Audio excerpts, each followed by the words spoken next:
Welcome back to another episode of We're Going There. I am your weekly host, Bianca Wattis-Olthoff. And let me tell you something, family. If you have been with us, this season has been a doozy. It's been so fun. Not only do we get to talk about grit and resilience, but we're actually giving practical handles on how to unpack those concepts to help us live victoriously, gritty lives that are full of resilience. Now, a part of building resilience is giving back to others and exhibiting purpose for our lives. Thanks to the outstanding research and work from Dr. Viktor Frankl in his book, Man's Search for Meaning, we know that purpose gives our life meaning. And purpose, as I mentioned in the book, recently released book, Grit Don't Quit, is that there's 3 P's to resilience. And one of them is purpose.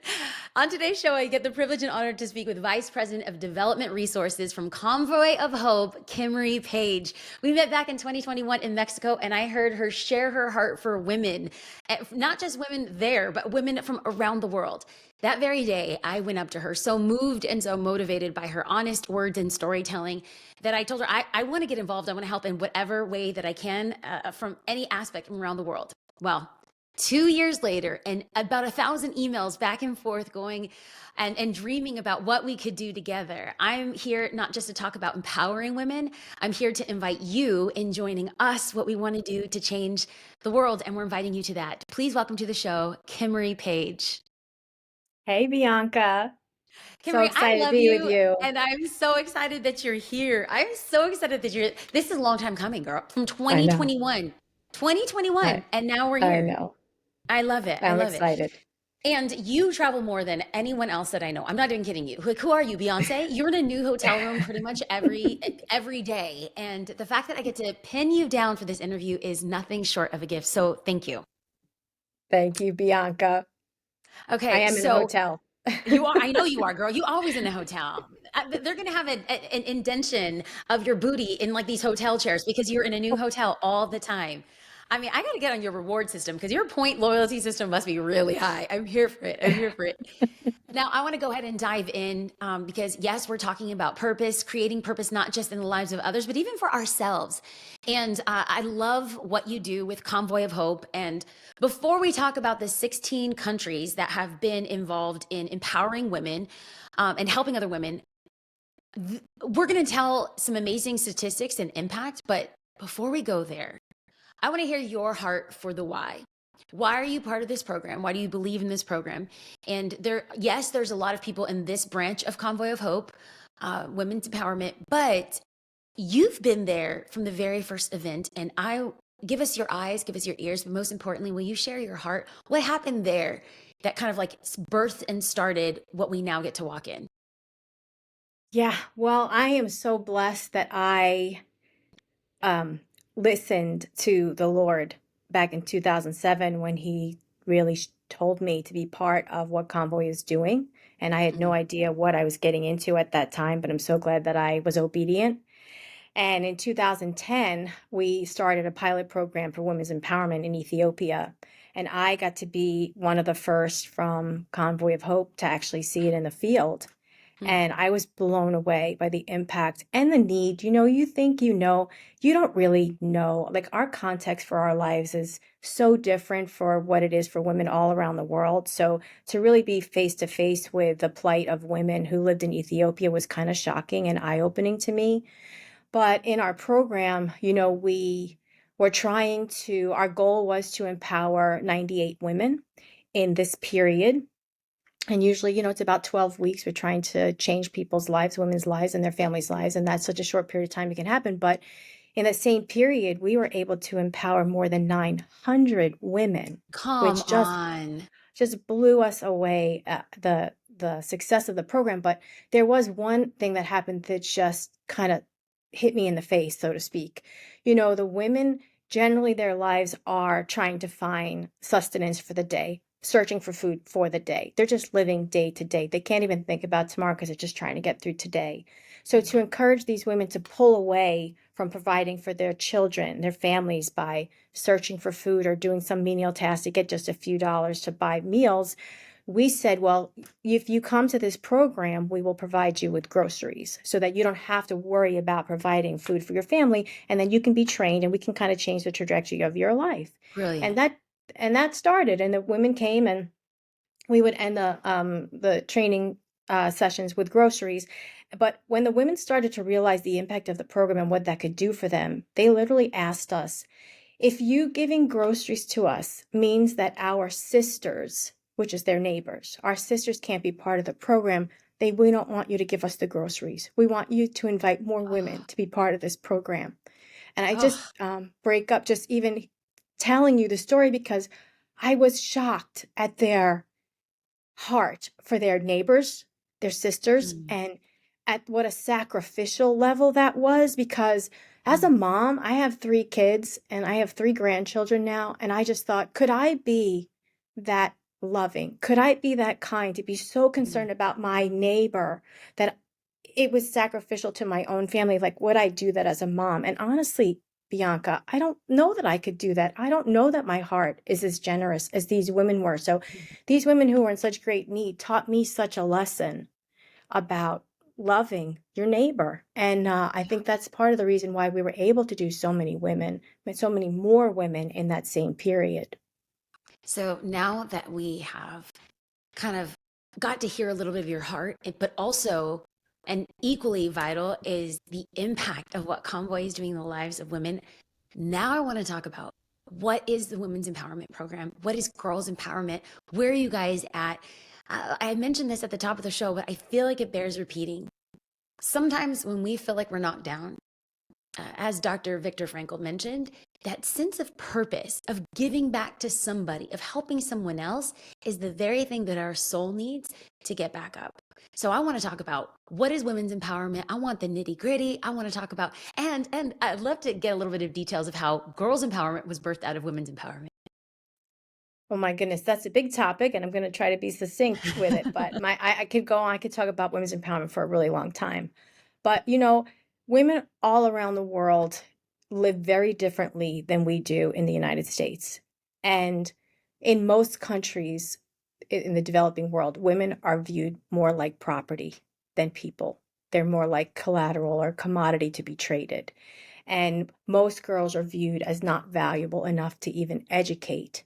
And so when they get to the grade like two or second or third grade, they're pulled out of school. As soon as they reach puberty, they come out of school because they can be sold as a wife and be married off at a very young age. And so their trajectory of their lives is pretty much truncated by other people who make decisions for them and their future. And we don't really think about that here, but that one decision changes their whole life.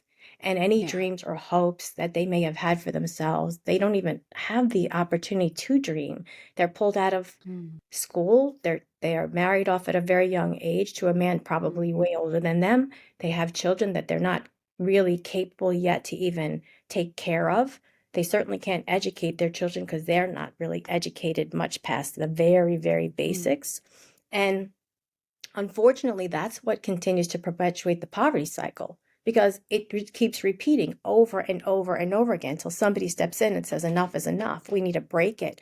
And Convoy's goal is to intervene and break that poverty cycle for generations to come. Because if you empower Mm. a woman, she's going to empower everyone that comes after her, That's right. including, like I already told you, in Ethiopia, her entire neighborhood. And we know that when Mhm. women are empowered, it changes their families, it changes their communities, and it even changes their countries. It's the absolute best investment we can make into eradicating poverty is to empowering women. I am obsessed with this. When like I mentioned, I heard you speak about this in at a gathering in Mexico, and the simplicity. You and when I invited you on the show, you're like, "Oh no, no, no, I don't do that. I don't talk." And I want to fight against that narrative because when you speak, you're speaking from a place of witnessing and testifying. And so, will you give us your eyes? I know that there's a story of a young woman recently in Ethiopia that you and I were quickly talking about. But what has been some of the fruit that you see in a story that you could share of a life that's been impacted because of what we're doing with Convoy of Hope? Well, there's so many women. Actually, I'd like to share this one story about this. woman I met recently because it's so fresh for me. And I have the privilege of meeting so many women. In fact, Convoy has empowered more than 100,000 women since Ooh, we come started on. this program. So there are 100,000 plus stories of women whose lives have been radically Yes. changed and people Yes. that have come after them that have been radically changed. But, you know, I met this woman, her name is Roberta, and she lives in Guatemala. And she just rocked me. She came from a really, really hard background. Her parents both died by the time she was 7. She lost her mom at age 6 and her dad at age 7. So, first of all, just even think about that. This little girl, she's losing her whole life. And she was one of, I think it's 7 siblings. So, that's a big family. And now, who's going to take care of these kids?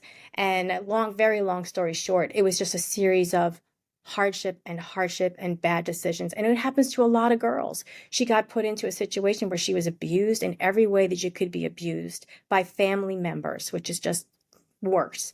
And she did the only thing that she could do was get out as soon as possible. So she married at a very young age voluntarily, but really she didn't have many other choices. And that ended up to be an abusive relationship. So abusive relationship after abusive relationship. She had her first child. She got married at 14. She had her first child at age 15, ended having 3 boys. It was in a very trapped relationship where she was not valued or viewed as worth anything, which is a horrible life to live. And she had to get out. And the only thing that she could do was um, prostitution, which is the plight of a lot of women. And you know, you could judge women for making that choice, but when you have no other choice and you just want to feed your kids, mothers will do anything for their kids. And so I was naive when I first experienced this. And now that I've seen so much in the field, I have another understanding of the decisions that women have to make. And, you know, we just feel that that's completely unacceptable that any woman should have to resort to that. But she did what she had to do. And I was grateful that in the brothel where she worked in that area, she actually met a pastor's wife who wanted to minister to women in this situation and tell them that there was a better option for them, that they could have a better life, that just didn't have to be the only option for her. And so Roberta ended up finding the Lord through this, which is amazing, the best thing that could happen. But also, it just so happens to be that this woman that she met is the national director for Convoy of Hope in Guatemala. Oh, I have chills. I literally have chills, like Holy Spirit chill bumps right now. That's amazing. Okay, go. Yeah, it gets better because we ended up bringing her into the Women's Empowerment Program. See, it had always been her dream since she was a little girl to do hair and nails. She always wanted to have her own salon and be in this vocation. And Dr. Mirna invited her to the training program. We have a vocation school in Guatemala, and she has a degree in cosmetology and hairdressing. And so she was able to start Oh, this.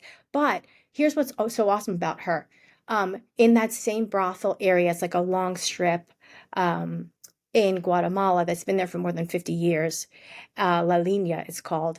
A new church has sprung up there. Different pastor and his wife have started this church in the middle of the brothel. So think wow. about this. You talk about obedience, they are a target because those who are making money off that brothel do not want them to be there. Yeah. But Roberta, because she found such freedom in what happened to her, she goes back to this brothel area, to this church called La Puerta, which means the The door, door. which I think is a door to a new life. She goes Mm. back there and she ministers to these women and she shares the love of Jesus with them to try to help them find the same freedom that she's Oh, found. But the best part is because of who she is and how amazing she is, Convoy said, this woman is somebody really special, and we want her to be part of the program, our vocation training. So she now teaches other women cosmetology, and she's my coworker. So we oh, get to do ministry alongside each other, and oh. it's amazing. And the best part is that she has a daughter, and her daughter is 17. Her name is Frida now. And because of Roberta, Frida's life will never look the same as Roberta's.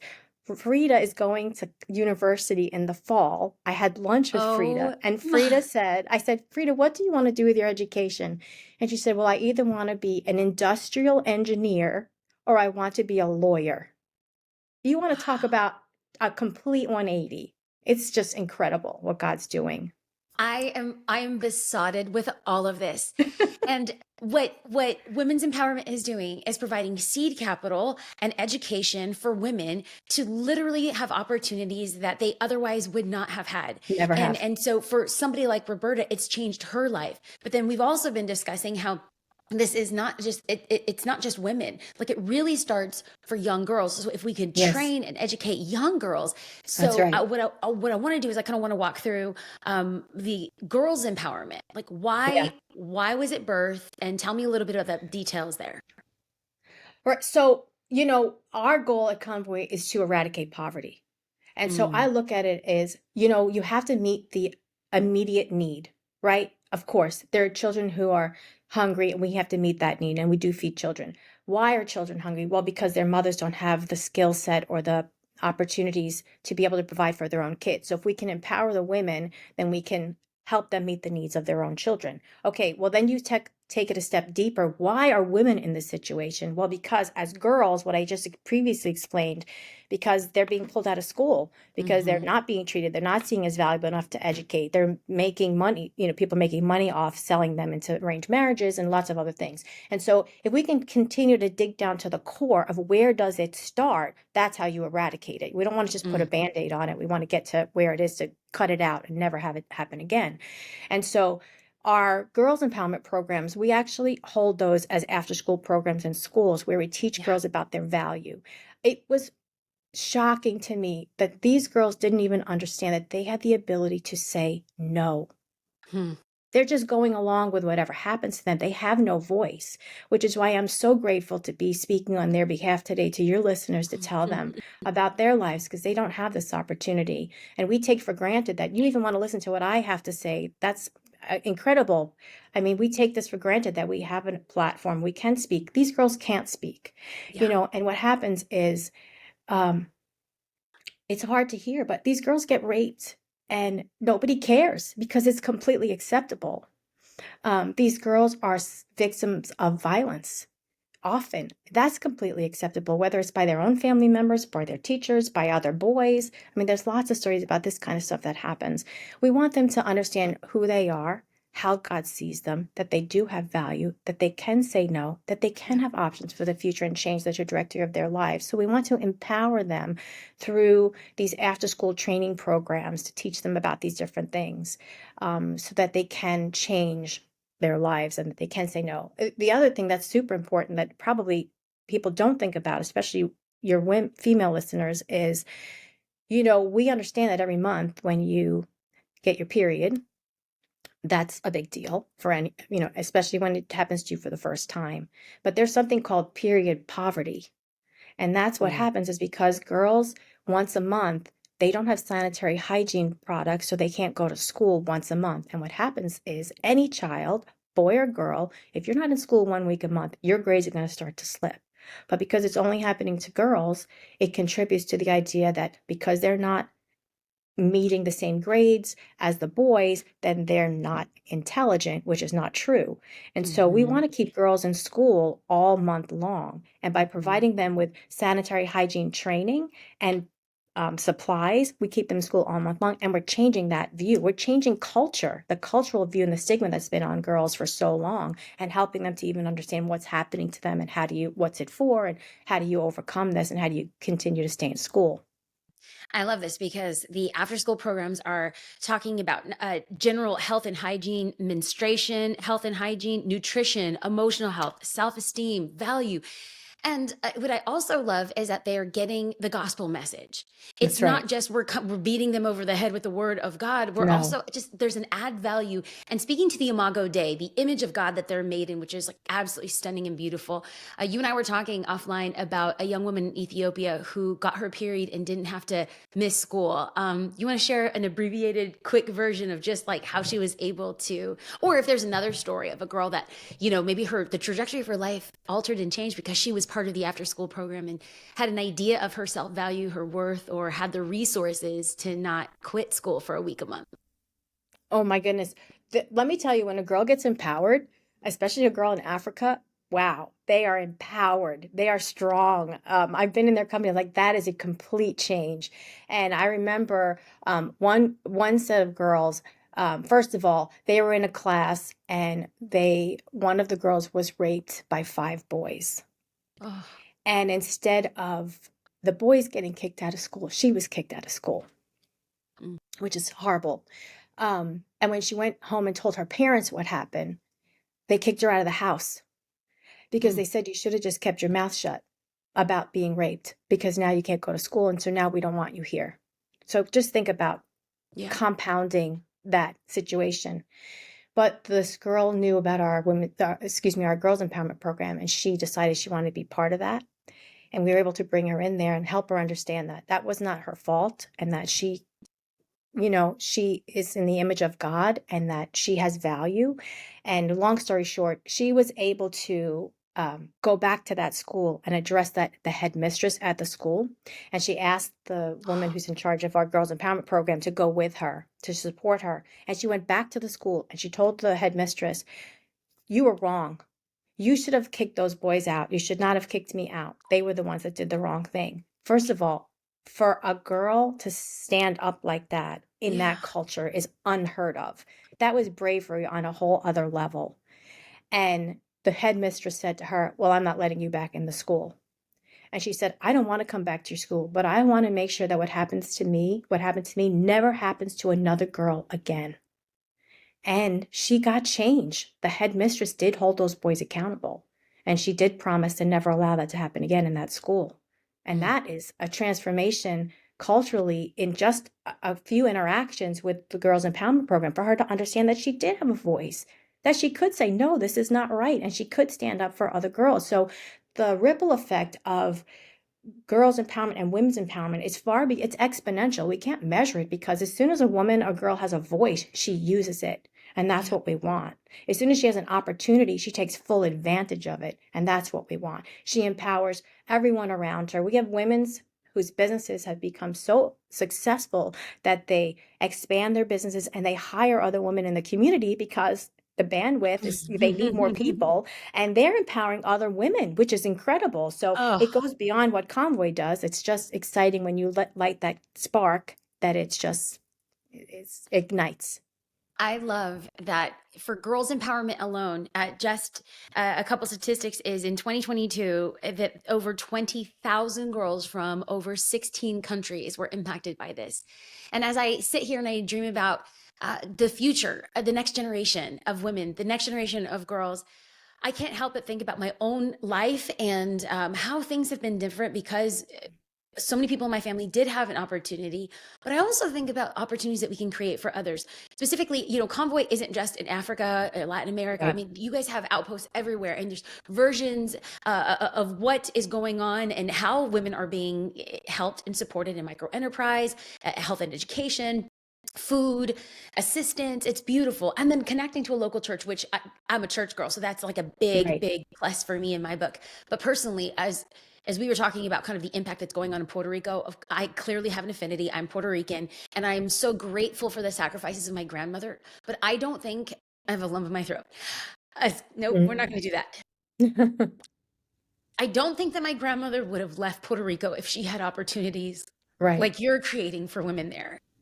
And I think of the sacrifices that she had to go through and how humble it was to come to the United States and work in a sweatshop and get underpaid and paid under the table because she didn't know her value. By Right. the grace of God, I'm so grateful for her sacrifices, but it makes me think, who would she have become had she had different opportunities? And so as we talk about this and the opportunities that we're creating, so many women are stepping into their purpose, and their purpose is giving them a sense of resiliency. I mean, science backs this up, but you're telling us stories that are like proving it. So I don't want to just talk about the lives of those that have been impacted from the receiving side. You get to work with donors and you get to work with people that are giving and supporting not just Convoy, but women's empowerment and girls empowerment. I want to know, do you have a story or a testimony of the impact of purpose that was found or joy that was found or whatever that had blessed somebody from partnering with Convoy and how it impacted their life?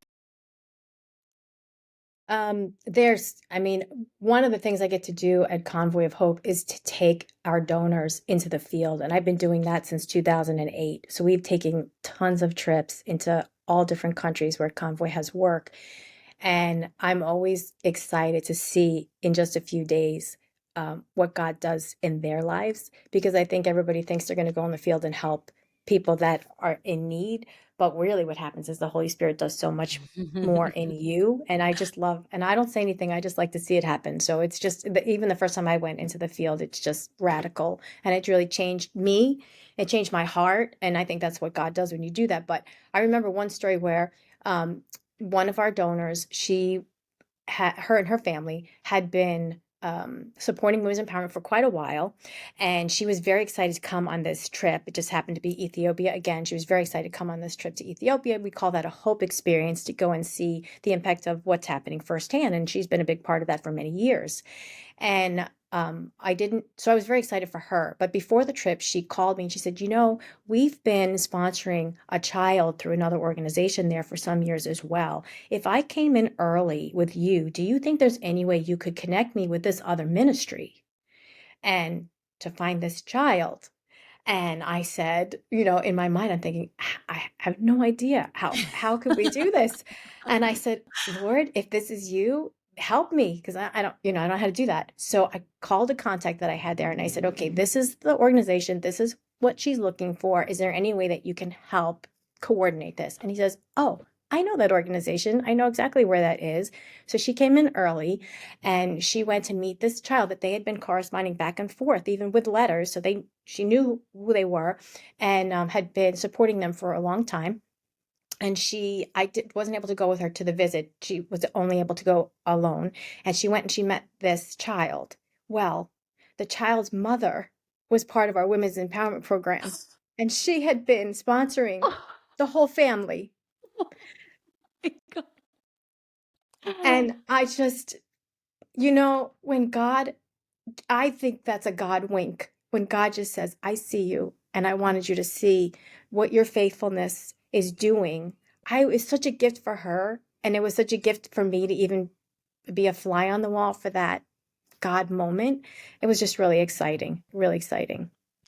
Kimarie, I am amazed by you always. I think you undersell yourself. You are an amazing storyteller. You carry the heart of Jesus and you carry the impact of Convoy of Hope so beautifully. And now I'm so excited to not just talk about Convoy of Hope, but invite other people to step into purpose and change the world literally. So you and I were kind of cooking up a plan and dreaming about a couple of things. And I'm so excited to announce on this podcast that we are planning a girls empowerment conference in Puerto Rico. All right. Ay, mami, papi, get ready. Dale gas, because we have this dream, we have this vision of resourcing 200 girls on the island of Puerto Rico between the ages of 12 and 18. And they're going to come in. I'm going to preach the word of God. There's going to be games and we're going to give them gifts. And what we want to do is, first and foremost, we want to tell them the beautiful story of Jesus. We want to reinforce their value and their worth. We want to speak the word of God over them. But then we also want to point them in the direction of after school programs and then get their friends to come.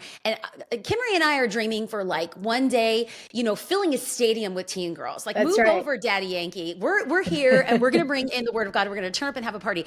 And I have this crazy goal.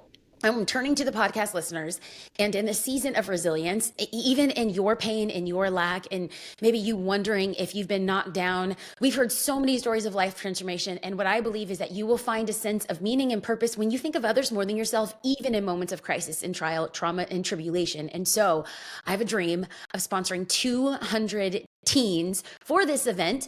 And not only that, then I got this crazy vision. I was like, well, what if we not just sponsor the girl, but what if we actually do a partnership where we can actually sponsor the mother and the girl? Like, how epic would that be? Let's bring seed capital to a woman. I believe that it's about $300 for seed capital to start a business. I mean, this is doable, y'all. This is doable. We're gonna have an amazing time. So it's not 200. It's not 200. We want 400 sponsorships. And Convoy of Hope has made it so easy for us to step into our purpose and giving back and thinking of others more than ourselves and helping women. How amazing for men and women who are podcast listeners we're going there to empower women around the world. So, Kimarie, can you give us a little bit of next steps? Let's talk about the vision of like what does sponsorship look like? What are we dreaming up? I mean, because literally we dreamed this up and we're like, okay, realistically, how much would this cost? What are we looking at? What do they get? Give us all the details. Okay, I think it's amazing that we can transform a girl's life for $25. That's Hello, nothing. hello. That's Yes, nothing. And for $25, that pays for the curriculum to include her in a girls' empowerment after school program. yes. And it's $25 for the entire year. It's nothing. I Well, wait a mean, minute, we wait a can, minute, wait a minute. I'm gonna get a little Latina here. I'm gonna get a little okay, spicy because I know someone's gonna hear and be like, okay, that's amazing. $25, I can do that. No, what I'm gonna push for, and it's called faith. I'm a pusher. I'm a pusher, Kimmery. I want people to sponsor for $25 a month. well, That's yeah, my ask because that's when we're going to get our sponsorship. So that's when we're going to get our people to buy in. That's when real change is going to happen. And like, who knows? What if we're dreaming of 400 and the Lord wants to bring tenfold of 4,000?